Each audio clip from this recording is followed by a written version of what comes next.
Mana Cobalt avtomobilini bir qancha muammolar bilan olib qolganmiz. Bu Cobalt avtomobilimizga qilib bergan ishlarimiz yangi chiqqan temperatura datchikda va bagajnik knopkasi birga bo'lgan knopkadan usturovka qilib berdik. Motorni temperaturasini, gradusini ko'rib turadilar mana bagajnik knopkasini o'rnatib berdik. Bu mashinamizga qilib bergan ishlarimiz o'zini shtatniy pollardan avtozapus programmasini yoqib berganmiz va korobkasiga stage 1 уровеньda programmalarni ko'rib berganmiz. Hozir mana bitta tekshirib ko'ramiz. Buni flash tugmasini bitta bosamiz va bagajnik knopkani ushlab turamiz. Mashinamiz zavod bo'ldi.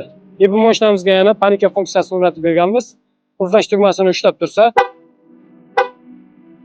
mana bunday 3 ta signal beradi. Bu atrofida balla o'ynaydigan bo'lsa yoki mashina stankaga qo'ygan bo'lsa, to'xtab olish uchun ancha qulaylik tomonlari bor.